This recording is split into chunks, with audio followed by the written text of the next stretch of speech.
Quisiera en primer lugar felicitar a la Universidad Católica, especialmente a la Facultad de Derecho y a la Maestría en Derecho Civil, por la organización de este congreso, especialmente a la comisión integrada por Gastón Fernández Cruz, Mario Castillo Freire, Juan Espinosa y Rómulo Morales.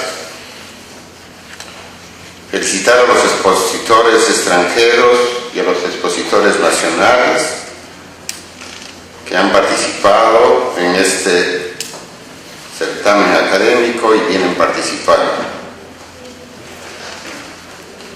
Quiero expresar también mi reconocimiento, sobre todo, a aquellos expositores nacionales que han integrado la Comisión Reformadora, la Comisión Revisora, doctores Carlos Fernández Cesarego, Jorge Avendaño, Fernando de Trasimir, Fernando Vidal Ramírez, César Fernández Arce, y especialmente quiero rendir homenaje a quienes no están físicamente con nosotros, ilustres juristas nacionales que participaron en la Comisión Reformadora y también en la Comisión Revisora: José León Barandiarán, Max Arias Schereiber Peset, Guillermo Vela Ochaga y Felipe Osterlin Parodi.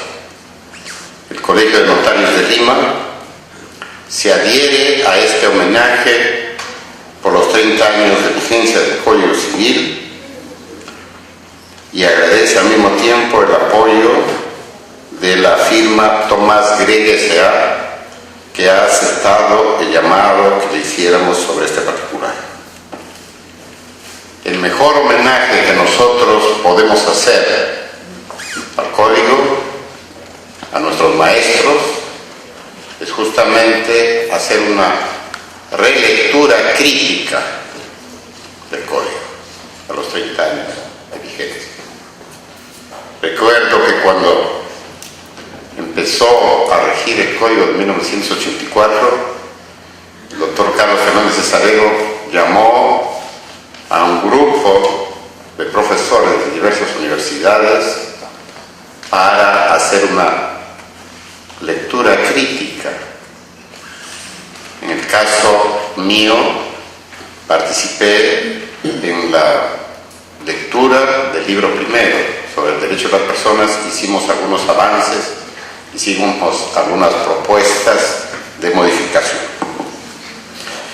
El día de hoy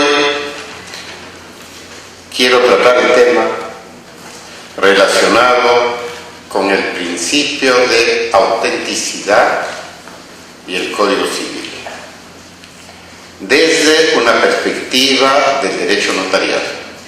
Ustedes ahí en la diapositiva pueden ver una frase de un distinguido civilista chileno, Fernando Foya Lonelli, quien enseñó derecho notarial y registrado, pero básicamente era un civilista.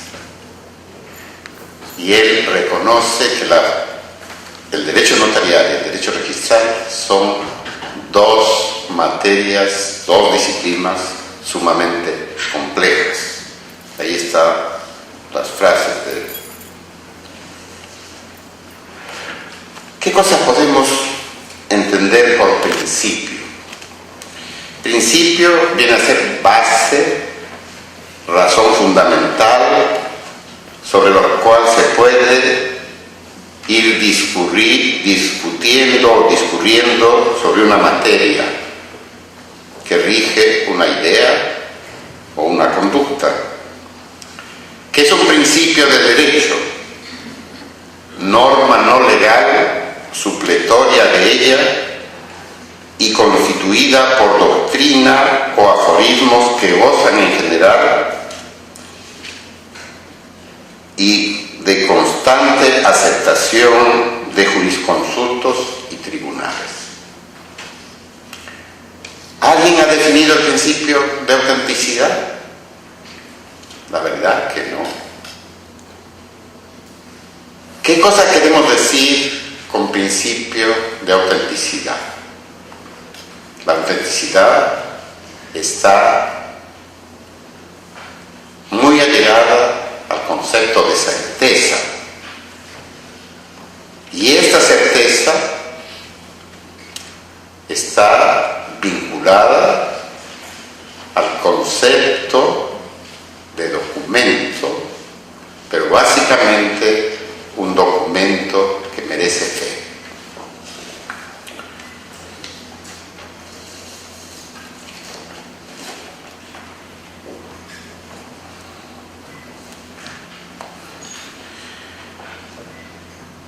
Consideramos una buena definición la que hace Rodríguez Adrados, notarialista español muy distinguido, cuando se refiere al documento, y se podría definirse en sentido subjetivo el documento auténtico como aquel que por sí solo, o sea que tiene autonomía, hace fe, tiene una eficacia máxima de su real procedencia del autor, que indica frente a todos, mientras que por sentencia firme en proceso penal o civil declarativo no sea judicialmente declarada la falsedad de la autoría indicada. Quiero también hacer una acotación. Mi exposición va a estar básicamente orientada a comparar el código de 1936 con el actual código de 1984 y demostrar que en este aspecto el código de 1936 es superior al de 1984. Pero, curiosamente, el código de 1984, que baja las barreras desde el punto de vista de la autenticidad y consecuentemente de la seguridad jurídica, introduce variaciones como por ejemplo tratándose del testamento, que significan más bien mayores exigencias. Por lo tanto, esto es una contradicción evidente. Repito, el mejor homenaje que nosotros podemos rendirle a este código, a sus 30 años de vigencia, que cumple el día de mañana, 14 de noviembre, es no simplemente alabando, sino diciéndole: en esto se equivocaron. Nuestros queridos maestros, a quienes lo respetamos, le demostramos la mayor consideración, en estos aspectos, en este aspecto concreto, fueron, en mi concepto, en retroceso. Y vamos a demostrar por qué.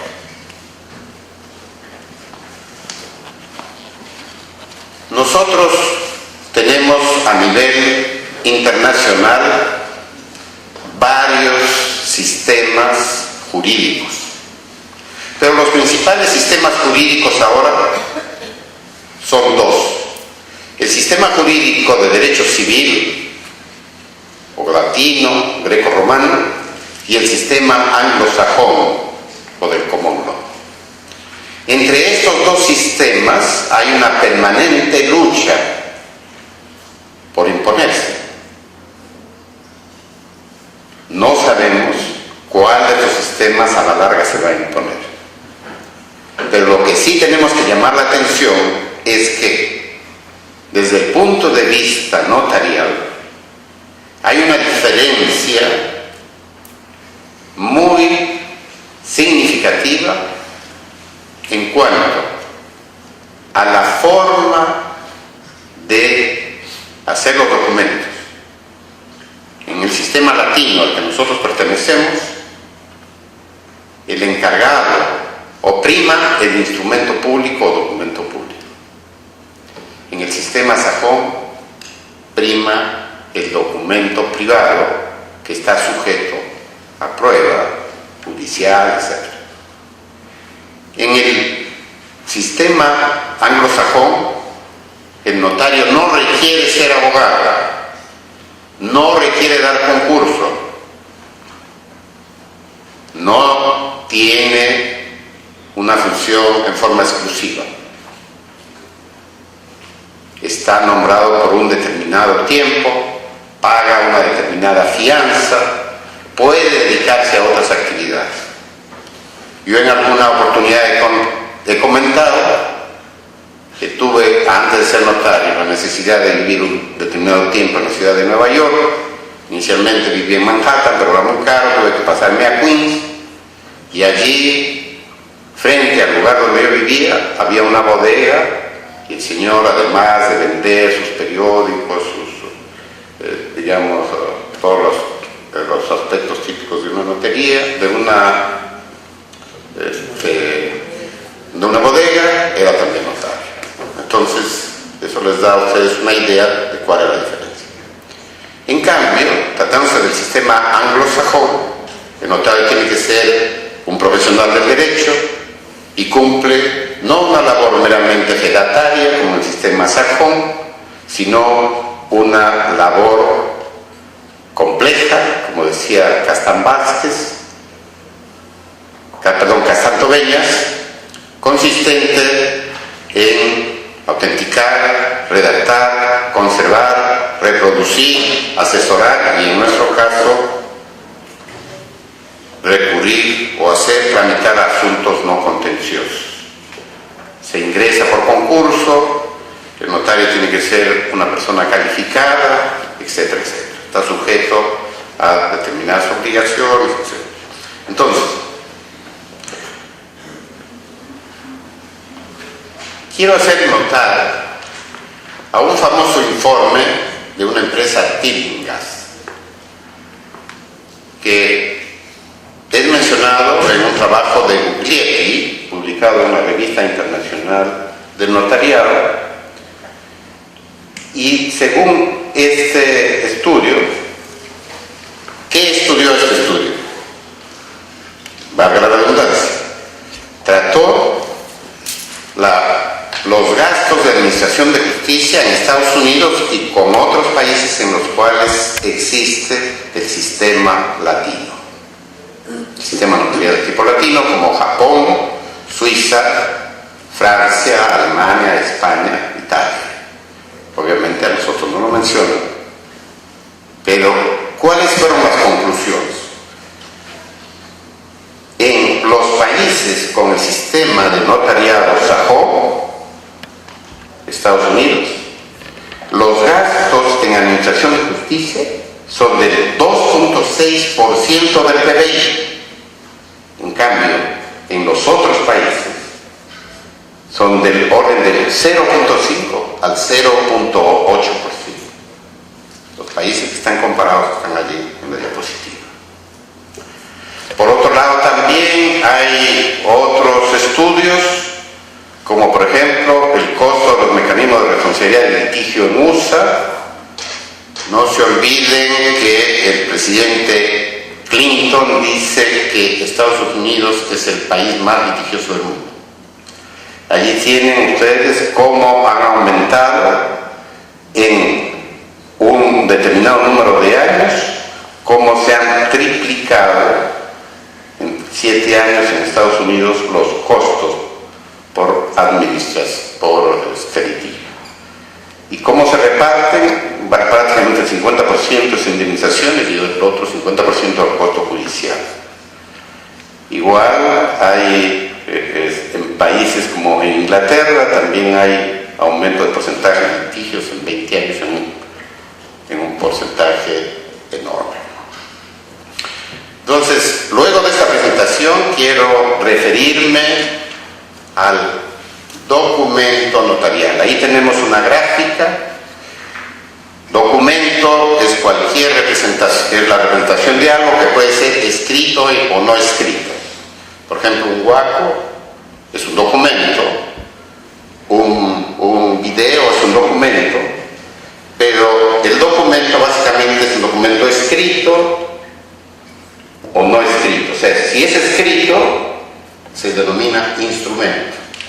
Y si ese instrumento puede ser instrumento público o instrumento privado.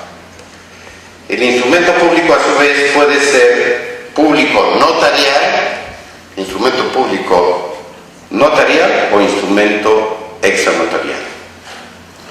Y el instrumento notarial puede ser a su vez protocolar o extraprotocolar. ¿Qué nos dice el Código Civil? El Código Procesal Civil nos dice que documento es todo escrito u objeto que sirve para acreditar un hecho. Todo escrito u objeto que sirve para acreditar un hecho. ¿Y cuáles son las clases de documentos? ¿Son públicos o privados? Dice el Código, en su artículo 234. Por razones de tiempo voy a ir bastante rápido, porque además esto ya lo conocen la mayoría de ustedes. Pero quiero hacer notar que en el fondo hay pobreza en las definiciones que da nuestro Código Procesal Civil. Dice, es documento público el otorgado por funcionario público en ejercicio de sus atribuciones. 2. La escritura pública y demás documentos otorgados ante o por notario público según la ley de la materia. Todo aquel a que las leyes especiales le otorguen dicha condición. En realidad, el documento que nosotros sabemos ya que es diferente, o sea, desde el punto de vista estrictamente notarial, el instrumento es un documento escrito, que por lo tanto el documento viene a ser el género y el instrumento la especie. Pero para fines prácticos, que así lo consideran también nuestra legislación, incluso nuestra doctrina, lo consideramos como documento o instrumento como si fueran lo mismo, pero en realidad son diferentes. ¿Y qué dice que es documento? El que no tiene las características del documento público, dice el Código Procesal Civil. La legalización o certificación de un documento privado no lo convierte en público. Y eso es verdad. Pero la definición, repito, es un poco pobre, porque en realidad un documento o instrumento público es aquel autorizado u otorgado por un oficial público. Si yo hablo de un oficial público, estoy hablando de notario, que no es un funcionario público, y también de un funcionario público en el ejercicio de sus funciones, en el ámbito de su competencia y con las formalidades de ley. El Código no tiene esa precisión. Y el documento público o instrumento público notarial es aquel otorgado ante o por ante notario. Pero el documento tiene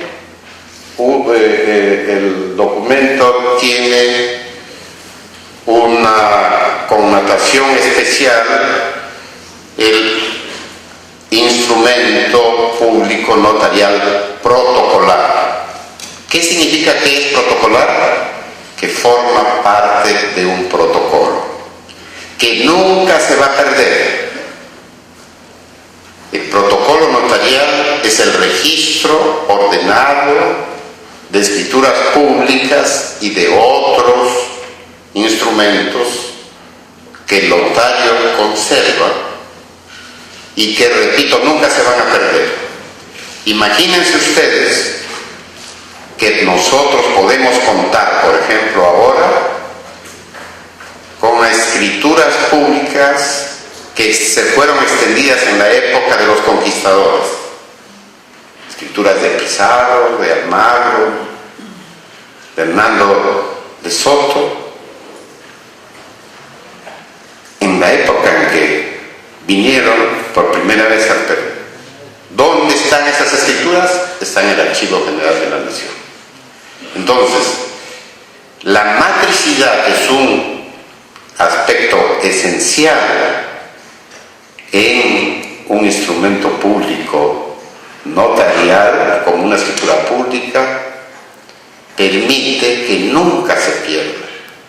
Y puede ser en realidad que el soporte varíe, porque con los adelantos tecnológicos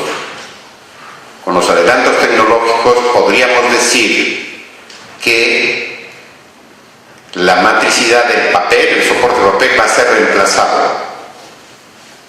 Puede ser reemplazado por medios digitales, etc. Pero siempre tiene que haber una matriz. ¿Y quién tiene que estar a cargo de la matriz? El oficial, que es oficial, repito, público, pero no funcionario público, que es el notario que ejerce en forma privada una función pública. ¿Qué dice el Código Civil chileno? Instrumentos públicos auténticos es el autorizado con las solemnidades legales por el competente funcionario, otorgado ante escribano, incorporado en un protocolo o registro público, se llama escritura pública. Por razones de tiempo no voy a incidir en todos. Ahí está la definición del documento por el Código francés. Ahí está la definición que hace nuestra ley del notariado, que es en realidad el artículo 51 del decreto legislativo 1049, que es todo documento matriz incorporado al protocolo notarial autorizado por el notario que contiene uno o más actos jurídicos. Miren ustedes lo que sucede con el Código Civil y Comercial argentino que se acaba de promulgar, que todavía no está en vigencia, pero ya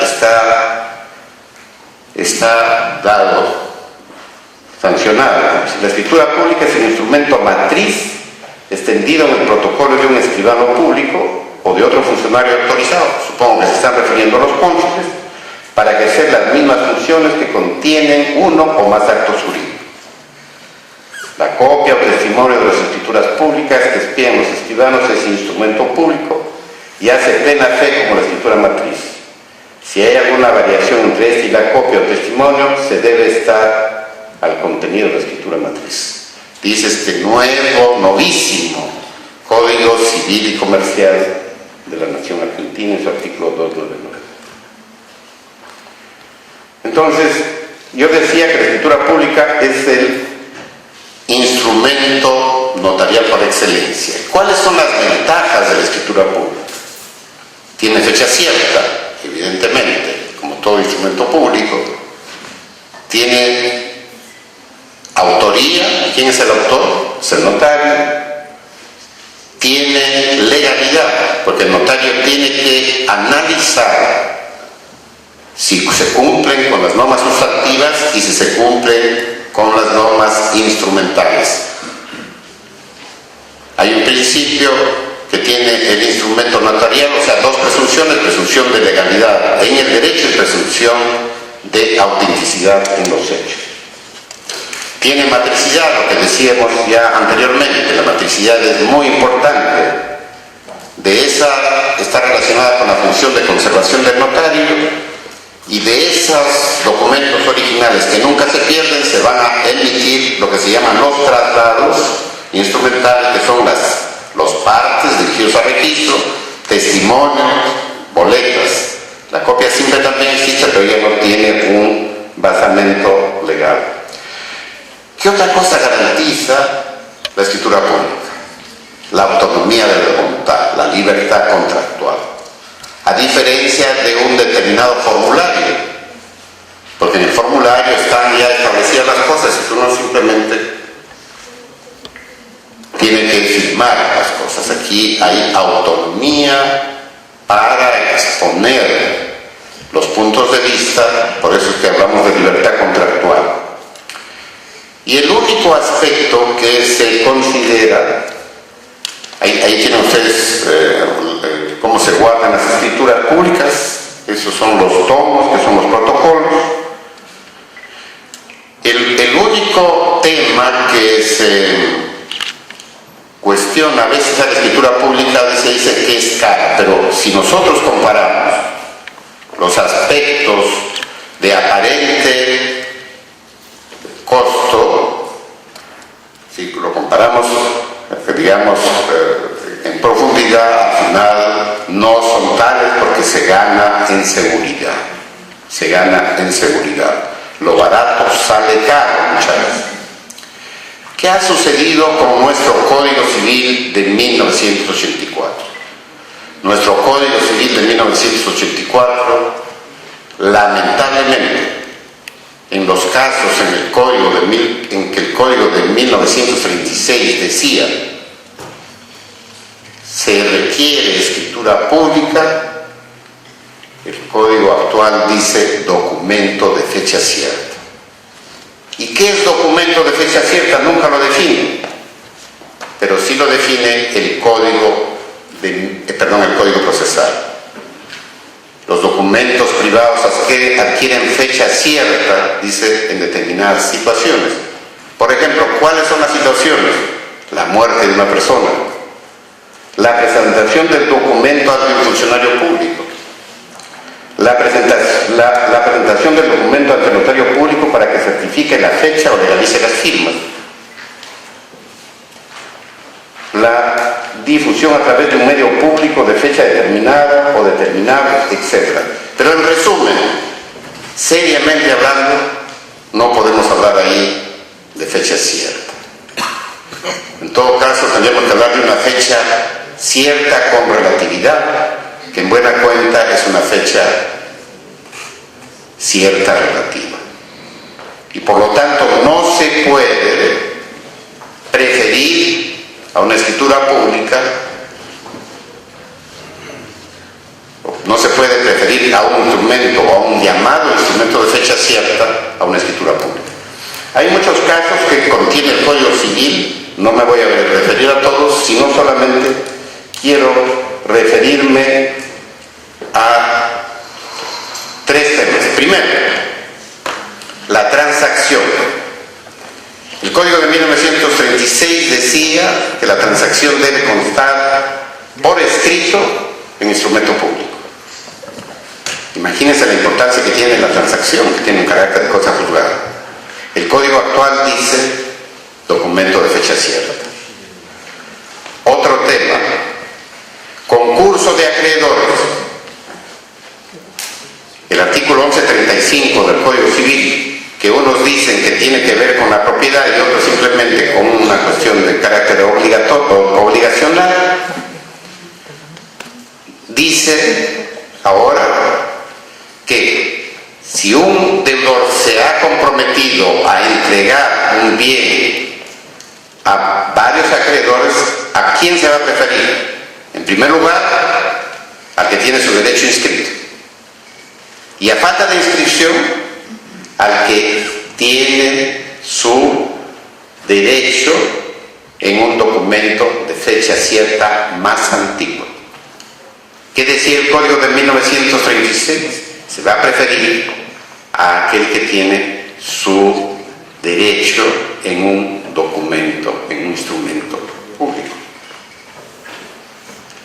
Obviamente es mucho más seguro.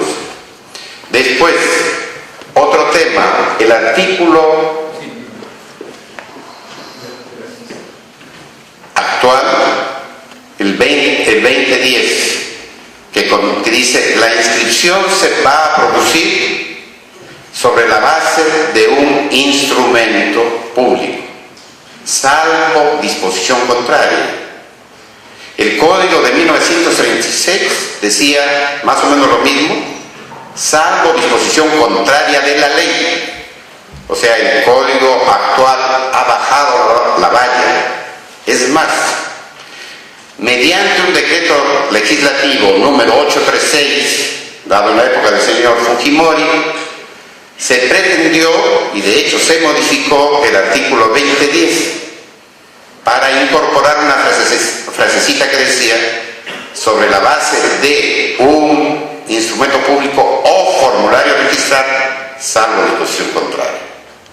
Hubo un cuestionamiento en esa época muy duro, porque en realidad se estaba transformando todo el sistema notarial y registral en el país, facultándose a todos los abogados para que cumplieran una función notarial, y se logró derogar ese decreto legislativo 836, restituyéndose el el texto primigenio del 2010, del artículo 2010, por el que tiene actualmente.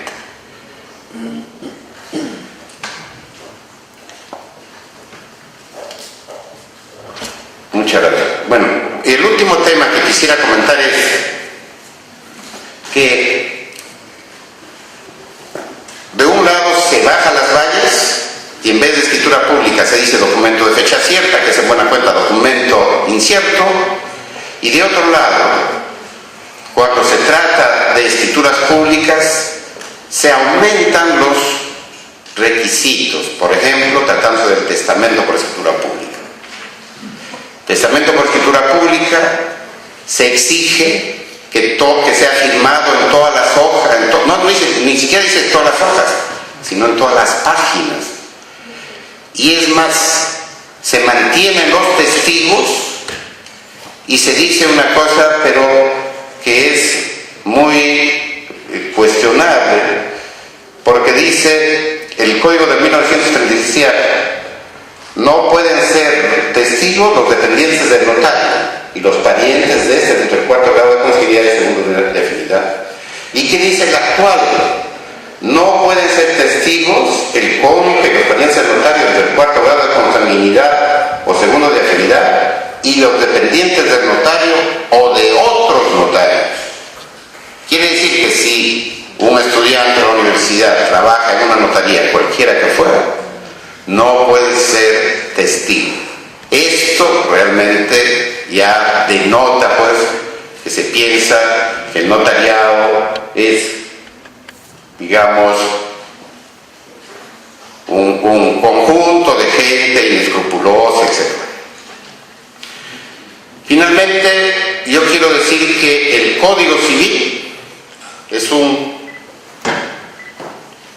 una norma coherente que no puede ser cambiada así en forma circunstancial y aislada. Hay una comisión que se ha nombrado que viene trabajando. Yo creo que hay que recoger o esperar lo que diga esa comisión. Pero el día de ayer se ha aprobado en la Comisión de Justicia un dictamen para modificar los artículos 2013 y 2014 del Código Civil. ¿Qué dice esta modificación? Dice que se puede oponer, o sea que el procedimiento registral va a ser susceptible de oposición. Pero además, también se ha modificado la ley del notariado. ¿Y qué se exige ahora? Nosotros, como ustedes saben, los notarios tenemos que dar fe de la identidad de las personas, pero como nos conocemos a todos, hay una fe de identificación basada en ¿qué? En aspectos tecnológicos. Tenemos un convenio con RENIEC y hay una identificación biométrica. Las personas van, se identifican con esta consulta que se hace a RENIEC, también a la ficha, etcétera, etcétera. Hay una serie de mecanismos. Pero ahora, ¿qué es lo que han aprobado ayer estos señores del Congreso en la Comisión de Justicia? Que hay que tomarles fotos a las personas cuando van a firmar la escritura. Quiere decir que por un lado se baja la valla y por otro lado se aumentan las exigencias. Entonces los notarios ahora no solamente vamos a preocuparnos por las exigencias de carácter legal, sino también tendremos pues que irnos a seguir al señor Testino para aprender a tomar fotografías. Bueno, entonces la excesiva universidad de los documentos notariales pues no es tal que exceden al registro. Si nosotros hacemos un análisis de costo-beneficio, es mucho más beneficioso un documento que tiene una matricidad.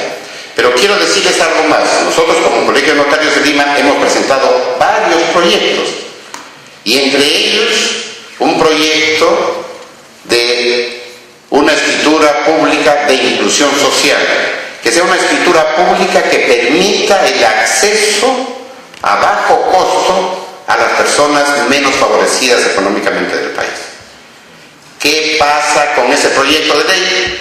Ese proyecto de ley está durmiendo el sueño de los justos en la Comisión de Justicia, que acaba de aprobar las normas que les he dicho anteriormente.